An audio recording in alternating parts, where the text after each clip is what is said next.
Rishi Sunak's efforts to break the impasse over the Northern Ireland Protocol have been dealt quite a major blow today by Boris Johnson. He's waded in, hasn't he? Yeah, Boris is back. The former Prime Minister says dropping the deal, which would empower the UK to unilaterally scrap parts of the treaty, would be a great mistake. Well, his comments come after Mr Sunak said yesterday that a deal is by no means done.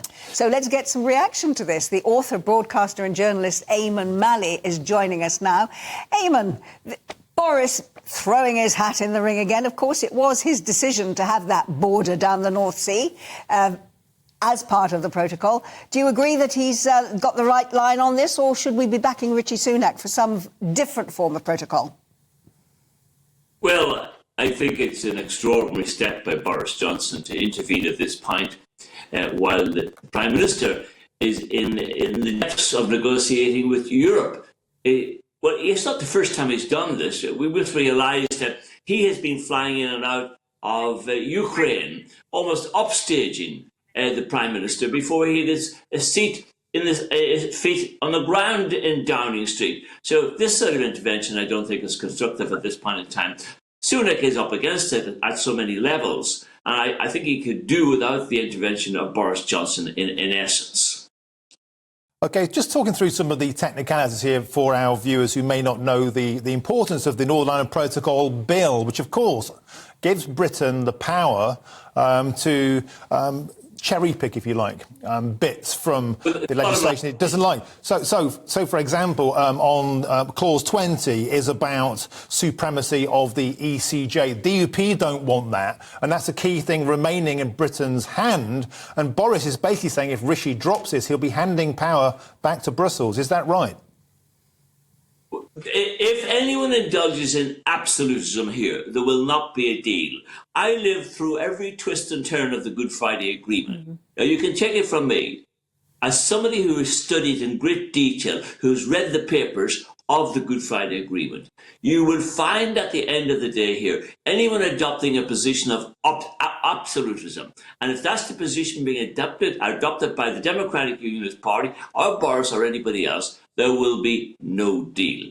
Now, contrary to all what's been said, my instinct here is that the Democratic Unionist Party are not confident that the deal is on the horizon. That's my sense of how they view the world at this moment in time. Now, if they opt for what I call absolutism, in other words, there can be no Irish Sea border, there can be no ECJ, European Court jurisdiction at any level in Northern Ireland, then this thing is not going to work. If they're going to hold the British government to ransom on that issue, we will not have a government in Northern Ireland. So there has to be flexibility. Now, going back to old tactics of negotiations, they were deployed during the Good Friday Agreement. Constructive ambiguity, fudge. This goes right back to the days of Henry Kissinger. You'll have side letters. You'll have all sorts of stunts. You'll have influencers coming into play. Maybe Joe Biden will ring Jeffrey Donaldson at a critical moment. This all happened during the negotiations of the Good Friday Agreement. Now, the problems here are less in many ways than they were during the Good Friday Agreement, and we got there. But we're at a dangerous point of negotiations, and the intervention of Boris Johnson and people like him at this point in time could cause an absolute chaotic situation. It's interesting that I was listening to a former Irish ambassador to Britain saying that he thinks that actually Richie is going to be able to get at least 80% of what he wants. But as you say, so many people now are poking their noses into this and giving us contradictory attitudes towards the whole situation. Do you think, I mean, even the Prime Minister himself says there is still an awful lot of work to be done. Are we all sort of speculating in a vacuum here? And actually, we should just let them get on with it and stop trying to speculate about what they're going to do and who is going to respond to it, and just let them get on with it and tell us at the very end when they've come up with a decision. That's not the way the system works, Angela. You've been around. I know it's not, but I'm just thinking perhaps in this case it should be. No, that's not the way. Like you mean to say, the intervention of Johnson, that's almost forcing the Prime Minister to negotiate in Europe with his hand behind his back, particularly if the ERG and people like that start interfering. And I think they will.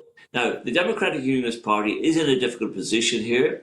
There are those who hold that they've put themselves in the corner, and getting out of that will be very difficult. Currently, Sinn Féin holds the upper hand here.